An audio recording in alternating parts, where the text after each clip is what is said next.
Hải mới đợi nó sẽ cơ. Đây, Hải thao cả chân ra đi.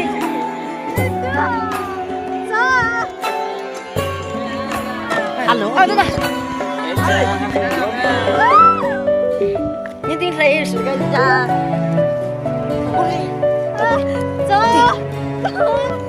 Lấy cả trang, lấy cho ta về đây.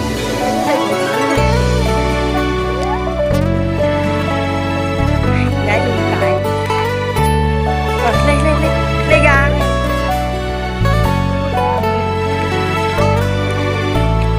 Gái đúng cái đó. Từng đêm anh bước trong âm thầm nơi chúng ta từng qua, nơi phút giây ban đầu đong đầy bao yêu dấu. Anh vẫn yêu em mà anh khóc khi lìa xa, anh chẳng mong đôi mình rời xa nhau. Giờ em đã có bóng dáng ai đây bên đời, có giây phút em mong tuyệt vời. Chẳng thể nào người lại nhớ anh, mà anh thì chẳng thể xóa bóng dáng em được. Anh yêu em hơn yêu chính mình, thì làm sao anh quên. Ngày với đêm trôi trong anh luôn nghĩ suy về em. Hạnh phúc mong manh đến anh đã không thể có em. Ngược lối đi nhau rồi, chẳng còn gì cho nhau nữa rồi. Còn chút yêu thương anh xin giữ lại. Còn chúc em vui bên anh, luôn ấm em người hỡi. Vì chẳng bao giờ đôi ta lại có thể trở về. Ngày ấy trôi qua rồi, giờ thì ta quên đi kỷ niệm. Từng phút bên nhau giờ nỗi đau trong lòng. Thấy được bố mẹ ơi ra là cho phải kia. Gì ạ? Lúc kia ta không có này, rất là thường cho nó canh đo mà. Của nhớ rõ rồi. Tên Phương, hai tên gì nhỉ?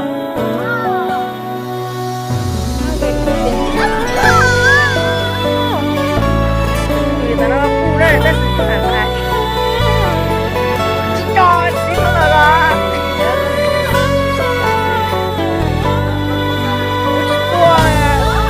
từng đêm anh bước trong âm thầm nơi chúng ta từng qua, nơi phút giây ban đầu đong đầy bao yêu dấu. Anh vẫn yêu em mà anh khóc khi lìa xa, anh chẳng mong đôi mình rời xa nhau. Giờ em đã có bóng dáng ai đây bên đời, có giây phút em mong tuyệt vời. Chẳng thể nào người lại nhớ anh, mà anh thì chẳng thể xóa bóng dáng em được.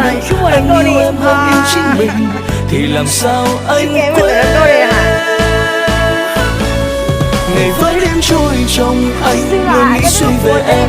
Hạnh phúc mong manh đến anh đã không thể có em. Ngược lối đi nhau rồi, chẳng còn gì cho nhau nữa rồi. Còn chút yêu thương anh xin giữ lại. Cầu chúc em vui bên anh, luôn ấm em người hỡi.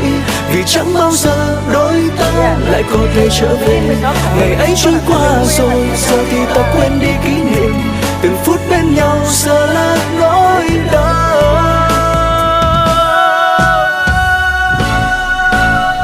Rồi chỉ được vui ha. Ngày với đêm trôi trong anh luôn nghĩ suy về em. Hạnh phúc mong manh nên anh đã không thể có em. Ngược lối đi nhau rồi, chẳng còn gì cho nhau nữa rồi. Còn chút yêu thương anh xin giữ lại. Cầu chúc em vui bên anh, luôn ấm em người hỡi. Vì chẳng bao giờ đôi ta lại có thể trở về. Ngày ấy trôi qua rồi, giờ thì ta quên đi kỷ niệm. Từng phút bên nhau giờ là nỗi đau. Rồi tình yêu này, biết đôi này, rồi tình yêu. Qua